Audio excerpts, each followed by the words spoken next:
Guys finally আমি হয়ে গেলাম আইফোন 16 প্রো ম্যাক্স এর পুরো বাংলাদেশের ভিতর লাস্ট ইউজার বলতে কন্টেন্ট ক্রিয়েটরদের ভিতর লাস্ট ইউজার। আইফোন রিলিজ করার পরেই কন্টেন্ট ক্রিয়েটরদের মধ্যে মারামারি লেগে যায় কে কার আগে কিনবো, বাট আমি মারামারিটা করি না, কারণ কোনো কিছুতে ধাক্কা ধাক্কি আমার পছন্দ না। লাস্টেই কিনবো, কিন্তু একটু কম দামে কিনবো। তো ফাইনালি এই ফোনটা চলে আসছে, আর এটা সিঙ্গাপুর ভ্যারিয়েন্ট, কালার হোয়াইট, 512 জিবির একটা ফোন। আমার সবসময় 512 জিবি দরকার হয়, কারণ আমি যে ভিডিওগুলো বানাই ভিডিওগুলো অনেক বড় বড়। 512 জিবি তাও হয় না, সামনের বার থেকে 1 টেরাবাইট লাগবে। আর ওপেনিং বলতে পোলাগ ওপেনিং খালি ফিরন্তি, যে এই জায়গায় একটা ঠেকরা পড়া আছে। এই আমার মোবাইল কি আমার আগে কেউ সিস্টেম নিয়ে রে? যাই হোক, এখন এই যে খুলমু, বুঝছেন মানুষ এই খোলা নিয়ে কত কাহিনী করে, আমি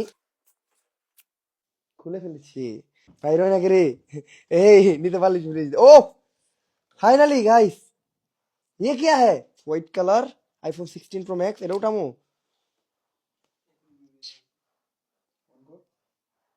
উঠ গয়া। এখন আমি এটা খুলবো, খুলে নাকি? खुल गया सिम सिम, एप्पल का लोगो है।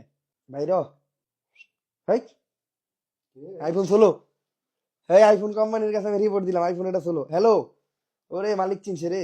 সো গাইস, এটাই ছিল আমার ওপেনিং ভিডিও। ওপেনিং নিয়ে এত কাহিনী করার কিছুই নাই, সাদা কালার মোবাইল, এটাই ভালো লাগছে আর কি। অনেকে ডিজার্ট টাইটেনিয়াম কিনছে, তা আমি চিন্তা করলাম এবার একটু সাদাতেই যাই, মানুষ কালো হইতে পারি, মোবাইল সাদা চালাম এখন থেকে। সো আজকের মতো টাটা।